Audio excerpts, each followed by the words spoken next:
Ya, puji Tuhan, salam sejahtera buat kita semua, keluarga GPDI El Shaddai Magelang. Rise up, bangkit, bergerak, berdampak. Puji Tuhan, kita bersyukur hari ini dapat kembali menikmati kebenaran firman Tuhan. Dan kita percaya firman Tuhan akan selalu memberkati kehidupan kita. Mari langsung saja kita akan buka Alkitab kita di dalam kitab Keluaran 34 ayat 28, 29 dan 32. Sekali lagi Keluaran 34 ayat 28, 29 dan 32. Demikian firman Tuhan. Dan Musa ada di sana bersama-sama dengan Tuhan 40 hari 40 malam lamanya, tidak makan roti dan tidak minum air. Dan ia menuliskan pada loh itu segala perkataan perjanjian, yakni ke-10 firman. Ketika Musa turun dari Gunung Sinai, kedua loh hukum Allah ada di tangan Musa ketika ia turun dari gunung itu. Tidaklah ia tahu bahwa kulit mukanya bercahaya oleh karena ia telah berbicara dengan Tuhan. Ayat 32. Sesudah itu mendekatlah segala orang Israel, lalu disampaikannyalah kepada mereka segala perintah yang diucapkan Tuhan kepadanya di atas Gunung Sinai. Puji Tuhan, renungan firman Tuhan pada hari ini saya berikan judul Bertemu Tuhan. Puji Tuhan, Bapak Ibu, mari kita akan mempelajari kebenaran firman Tuhan ini bersama-sama. Terlebih dahulu tentunya kita akan mengobservasi ayat yang sudah kita baca ini. Ya, tokoh utama dalam pasal ini ada Allah, kemudian Musa, dan juga ada bangsa Israel. Nah, Allah memberikan perintah dan perjanjian, sementara Musa ini menjadi perantara antara Allah dan juga bangsa Israel. Pasal ini menceritakan tentang pembaruan perjanjian antara Allah dan bangsa Israel setelah mereka berdosa, yaitu di mana mereka menyembah patung anak lembu emas yang mereka buat sendiri. Nah, di sini Allah kemudian memerintahkan Musa untuk memahat 2 loh batu yang baru dan menuliskan 10 perintah di atasnya dan kemudian akan juga disampaikan kepada bangsa Israel. Nah, peristiwa ini terjadi di Gunung Sinai, tempat di mana Allah bertemu dengan Musa dan memberikan perintah serta perjanjian itu. Dan di sini kita akan melihat mengapa Allah memperbarui perjanjian dengan bangsa Israel ini melalui loh batu yang baru. Kenapa Allah kemudian meminta Musa naik lagi ke Gunung Sinai, tuliskan lagi perintah Allah dan sampaikan itu kepada bangsa Israel. Alasannya karena satu hal ini Bapak Ibu, yaitu karena kasih Allah, karena kemurahan Allah. Meskipun bangsa Israel ini sudah berdosa, mereka sempat tidak menyembah kepada Allah, tetapi Allah dengan kasih-Nya tetap memberikan kesempatan bagi bangsa Israel untuk menerima kemurahan Allah, yaitu perjanjian dan juga perintah-perintah Allah. Nah, perjanjian ini bertujuan untuk mengembalikan hubungan antara bangsa Israel dan juga Allah, dan kemudian Allah pun ingin menolong bangsa Israel supaya memiliki panduan hidup yang benar, supaya mereka kemudian dapat bertindak sesuai dengan kehendak Tuhan. Nah, itu observasi yang kita bisa temukan dari pasal ini. Kemudian apa interpretasinya atau apa yang dapat kita pelajari dari kisah di dalam pasal ini? Nah, Bapak Ibu, pasal ini kemudian juga menceritakan satu peristiwa lain, ya, tidak hanya ketika Allah memberikan perintah kepada Musa, kemudian Musa tuliskan itu di dalam loh batu dan sampaikan kepada bangsa Israel, tapi ada peristiwa lain juga di tengah-tengahnya yang terjadi, yaitu di mana menceritakan tentang keadaan Musa ketika dia di atas Gunung Sinai dan ketika dia turun dari Gunung Sinai mendapati bangsa Israel. Di sana kita bisa temukan Musa ini ada di atas Gunung Sinai bersama Allah selama 40 hari 40 malam. Dan selama itu pula Musa tidak makan roti dan tidak minum air. Dan kemudian di sana di atas Gunung Sinai Musa menuliskan 10 firman di loh batu yang baru sesuai dengan perintah Allah. Nah, itu ketika di atas gunung. Dan ketika Musa turun dari Gunung Sinai, apa yang terjadi? Dikatakan bahwa saat turun dari Gunung Sinai, di tangan Musa ini ada 2 loh batu yang baru yang sudah dituliskan tadi berisikan perintah Allah. Dan yang lebih luar biasanya lagi, ketika Musa turun, ada satu hal yang sangat dahsyat yang terjadi, bahkan Musa tidak menyadarinya, yaitu bahwa dikatakan kulit wajah atau kulit muka dari Musa ini bercahaya, berkilauan. Nah, ini sangat dahsyat Bapak Ibu. Hal yang terlihat dari Musa ketika dia turun dari Gunung Sinai yaitu wajahnya tadi Bapak Ibu. Wajahnya yang sangat bercahaya. Bahkan dalam ayat selanjutnya kita bisa melihat bagaimana Musa sampai harus menyelubungi atau menutupi wajahnya. Dan hal ini terjadi dikatakan karena Musa selama 40 hari 40 malam dia bertemu dengan Allah. Bahkan di sana dia berbicara dengan Allah. Nah, dalam sebuah artikel rohani yang saya baca Bapak Ibu menjelaskan bahwa ada beberapa penafsir yang mengatakan cahaya di wajah Musa ini adalah seperti aura kepemimpinan yang kuat yang timbul, yang keluar dari Musa. Nah, cahaya dari wajah Musa ini dilihat juga dan diakui oleh bangsa Israel dan juga Harun.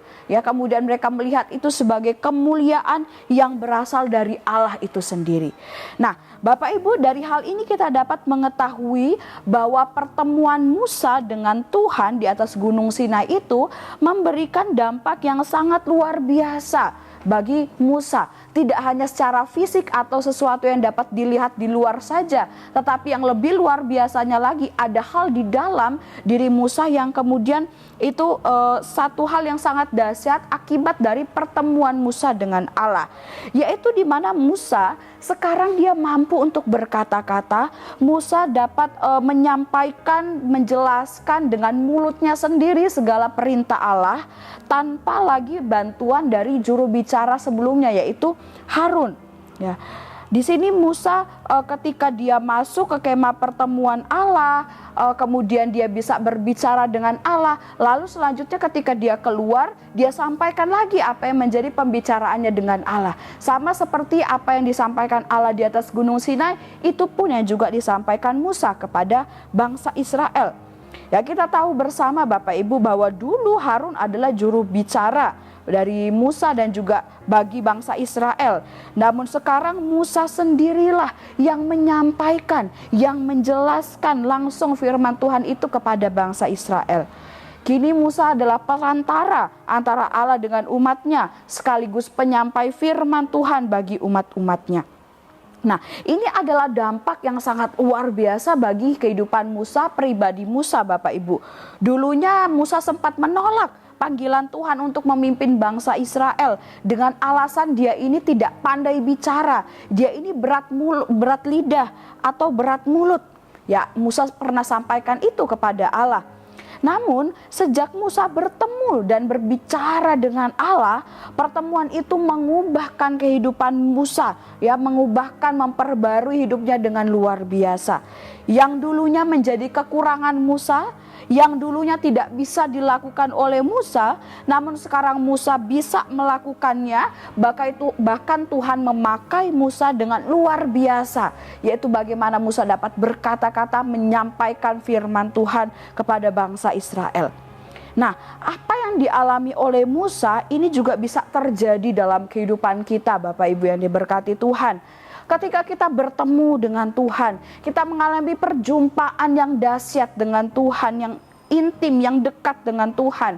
Kita pun percaya bahwa ada banyak hal-hal ajaib, hal-hal dahsyat yang akan Tuhan nyatakan, Tuhan kerjakan di dalam kehidupan kita, dan itu akan menjadi sesuatu yang dahsyat, bahkan bisa menyadarkan, mengubahkan, memperbaharui ya kehidupan kita, dan membuat kita kembali ingat akan kuasa Tuhan, kembali yakin bahwa kuasa Tuhan itu benar-benar nyata dalam kehidupan umatnya.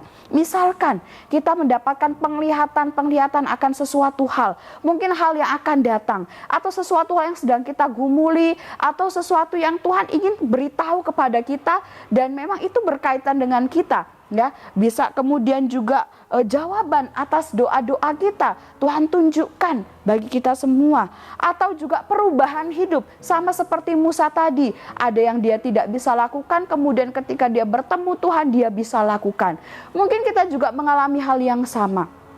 Ada hal yang sedang kita gumuli karena kita mungkin tidak bisa melakukannya, tapi Tuhan bisa buat kita menjadi mampu melakukannya. Atau ada hal-hal yang sedang kita gumuli, kita minta Tuhan supaya kita menjauhi dosa, supaya hidup kita menjadi baik, benar di hadapan Tuhan.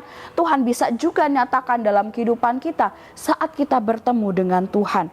Atau kita juga akan mengalami keteguhan iman, kekuatan iman. Iman kita semakin dikokohkan. Mungkin kita sedang bergumul akan sesuatu, ada harapan-harapan. Dan ketika kita bertemu dengan Tuhan, iman kita semakin kuat, iman kita semakin kokoh, kita semakin setia mengiring Tuhan.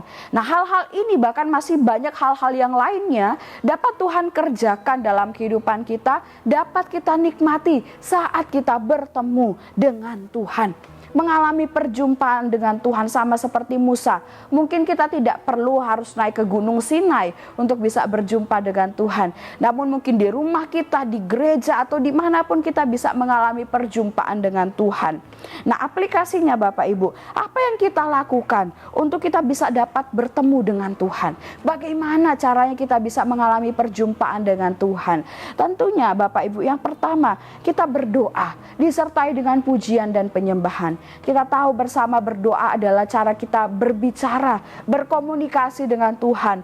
Dan di dalam doa tidak hanya kita meminta, tapi ada juga pujian penyembahan yang kita naikkan bagi Tuhan. Dengan kita menyembah, mengagungkan Tuhan, atau bernyanyi, menaikkan puji-pujian lagu-lagu rohani kepada Tuhan. Di situ Tuhan akan menyatakan kehadirannya, menyatakan hadiratnya, lawatannya. Dan disitulah kita bisa bertemu dengan Tuhan. Tuhan bisa berbicara kepada kita, atau dari pujian-pujian itu bisa menguatkan kita, ya. Mungkin ada firman-firman Tuhan yang juga menegur kita. Disitulah kita mengalami perjumpaan dengan Tuhan. Atau juga melalui perenungan firman Tuhan Bapak Ibu. Mungkin kita belajar firman Tuhan pribadi, atau mendengarkan renungan, mendengarkan khotbah. Di situ kita bisa merasa ada Tuhan bersama kita, Tuhan sedang berbicara kepada kita. Disitulah kita mengalami perjumpaan dengan Tuhan itu. Mungkin berbeda kasus dengan Musa, dia bisa bertemu, kemudian bisa bercerita langsung, ya, di Gunung Sinai. Tapi kita pun juga bisa mengalaminya, mungkin dengan cara yang berbeda Bapak Ibu, namun tetap dengan kuasa yang sama. Baik kita di rumah kita, di gereja, atau dimanapun kita berada, kita berdoa, menyembah, belajar firman Tuhan. Tuhan bisa menampakkan dirinya bagi kehidupan kita, dan disitulah kita bisa bertemu dengan Tuhan dan mengalami hal-hal yang ajaib di dalam Dia. Puji Tuhan Bapak Ibu yang diberkati oleh Tuhan. Kita bersyukur melalui firman Tuhan ini membuat kita, mari kita mau dekat dengan Tuhan, bertemu dengan Tuhan lebih lagi, menikmati Tuhan juga lebih lagi dalam kehidupan kita. Terima kasih bagi Bapak Ibu yang telah mengikuti Renungan 79, kiranya dapat menjadi berkat, kekuatan bagi kita semuanya. Bagi Bapak Ibu saudara-saudari yang ingin didoakan untuk pokok doa tertentu, atau ingin menceritakan kesaksian, baik mujizat kesembuhan, pemulihan masalah keluarga, dan lain-lain, dapat disalurkan melalui chat WhatsApp di nomor 0813 2742 0088. Mari kita akan sama-sama berdoa. Kami mengucap syukur Tuhan buat kebenaran firman-Mu hari ini yang kami dapat nikmati bersama-sama. Firman-Mu yang terus mendorong kami untuk bertemu dengan Tuhan, berjumpa dengan Tuhan, menikmati Tuhan lebih lagi. Karena di dalam Tuhan kami akan mendapatkan hal-hal yang dahsyat, yang bahkan dapat mengubahkan, memulihkan, memperbarui kehidupan kami, untuk hidup kami lebih berkenan di hadapan Tuhan. Tuhan berkati setiap jemaat Tuhan yang ada di GPD El Shaddai Magelang. Biarlah hidup kami semakin hari semakin cinta Tuhan, dan semakin setia melayani Tuhan. Kiranya negeri keluarga GPD El Shaddai Magelang diberkati oleh Tuhan dengan yang terbaik dari langit, dengan air embun dan dengan air samudera yang ada di bawah, dengan yang terbaik dari yang dihasilkan matahari, dan dengan yang terbaik dari yang ditumbuhkan bulan. Terima kasih Tuhan, kami aminkan dan terima firman-Mu dengan penuh ucapan syukur dalam nama Yesus. Haleluya. Amin.